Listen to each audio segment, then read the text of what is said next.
The cutie patootie Hispanic man walking in front of us,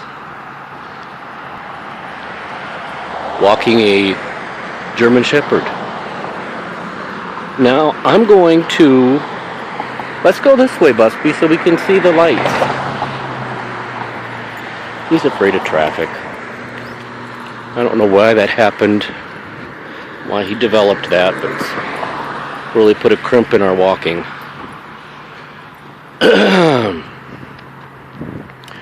I was going to repose my question to Jasmine that she did not reply to on her Spirit's Night Silence channel, and we're closing in on Mr. Hottie.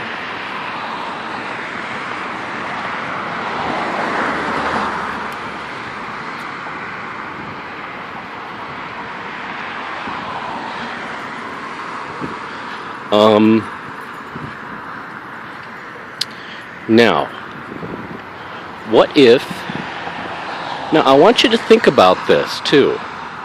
Just don't say the first thing, that funny, sarcastic comment that you can think of to make that comes to your mind. Think about it. Give an interesting answer.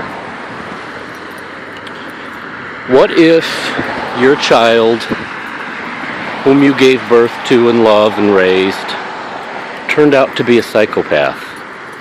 Boy, this guy walks these dogs a long time. I saw them go by our house a long time ago. Hi. Come on, bud. Come on. He doesn't want to play. Oh, he does.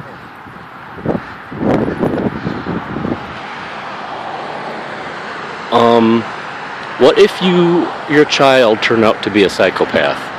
Now, I am referring to the case of Mary Bell. Looks like there's dogs in the area here now, too, that are getting that German Shepherd all upset. Mary Bell, the 11-year-old girl in Newcastle, England, who turned out to be a psychopath. She murdered... Isn't this a nice story to be telling while I'm looking at Christmas decorations? Who turned out to have murdered two little boys, two little toddlers. Now, this is something I don't quite understand anyway. Why were two little toddler boys allowed to be running around outside? I think one of her victims was two... Hi there. Hi there. One of her victims was like 2, and the other victim, I don't know, was like 3 or 4. Well, then why the hell were they outside playing by themselves? They gave this whole little speechy thing about back then. Oh, there's more doggies. Good heavens. Everybody's out.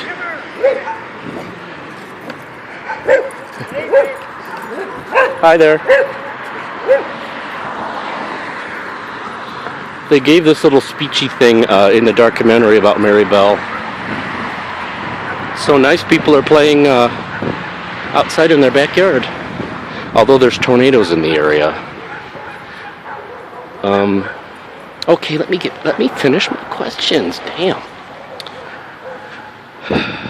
They gave a little explanation in the documentary about how back during that time, I believe it was 1968, in England neighborhoods, this particular one being a suburb in Newcastle or something, I don't know, that it was a rough area. There was a lot of poverty, but people were very friendly, and you didn't have to lock your doors because neighbors looked out for each other. There was crime, but neighbors looked out for each other, and that when kids would get into trouble, I'm quoting this old British lady, the neighbors would check them. There was nothing like today where they say, "You're my child, there's nobody else allowed to tell you off but me or my child." There's nothing like that. They got one present for their birthday, one at Christmas. Nobody had anything, so it wasn't like, have I got the right gear on, or nothing like that. Anyway, that's how they explained why these little kids would go out at the age of 2, 3, 4, and they'd go out playing in the neighborhoods, and it was normal. Nobody went looking for them until they failed to come home for dinner, like maybe 5 in the afternoon or evening. And there was a lot of construction going on at the time. They were tearing down slum areas in Newcastle and building new high-rise flats.